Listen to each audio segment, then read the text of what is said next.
శృంగవరపుకోట నియోజకవర్గంలో రేపు జరగబోయే నామినేషన్ ప్రక్రియలో భాగంగా నేను ఇండిపెండెంట్గా పోటీ చేద్దాం అనుకుంటున్నాను. దీనికి మన నియోజకవర్గ ప్రజలందరూ వేలాదిగా తరలివచ్చి నా యొక్క నామినేషన్ కార్యక్రమంలో పాల్గొంటారని సవినీయంగా మనవి చేసుకుంటున్నాను. నేను ఈ నామినేషన్ వేయడానికి గల కారణం మన నియోజకవర్గ పరిస్థితుల్లో ప్రభావం వల్ల నేను ఈరోజు నామినేషన్ వేస్తున్నాను.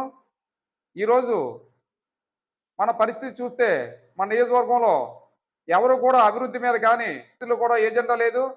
వాళ్ళు దోచుకో అనే పరిస్థితిలో ఉంది.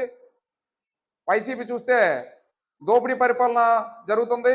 అలాగే టీడీపీలో ఉన్న వ్యక్తులు వారసత్వంగా నడుస్తూ ఈ రోజుకి మేము వారసత్వ పరిపాలన సాగిస్తామని ఈరోజు వాళ్ళకే మళ్ళీ సీట్ ఇవ్వడం జరిగింది.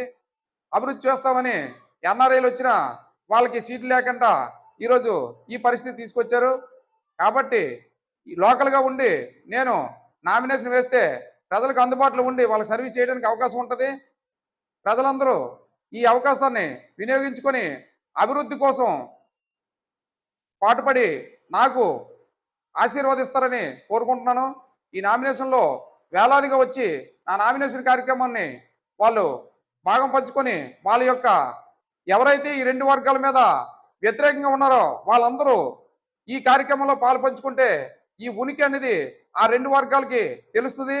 అందువల్ల నేను ఈ నామినేషన్ వేస్తున్నాను. ఈ నామినేషన్లో నేను విత్డ్రా అయ్యే పరిస్థితి లేదు. చాలామంది చెప్తున్నారు నేను విత్డ్రా అవ్వను. ఎందుకంటే నాకు ఓట్లు వేలాదిగా ఉన్నాయి. నేను జనాల్లోకి వెళ్ళి చూస్తున్నాను. వాళ్ళిద్దరి మీద వ్యతిరేకత ఉంది.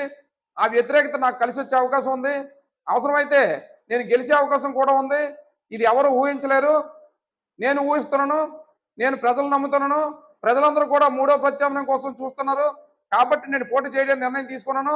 కాబట్టి రేపు అనగా 18/4/2024 రేపు ప్రజలందరూ వేలాదిగా తరలి వచ్చి ఎస్కోట్లో మన ఆర్కే ఫంక్షన్ హాల్ నుండి దేవి జంక్షన్ వరకు వేలాదిగా తరలి వచ్చి నా నామినేషన్ కార్యక్రమంలో పాలు పంచుకుంటారని ప్రార్థిస్తున్నాను.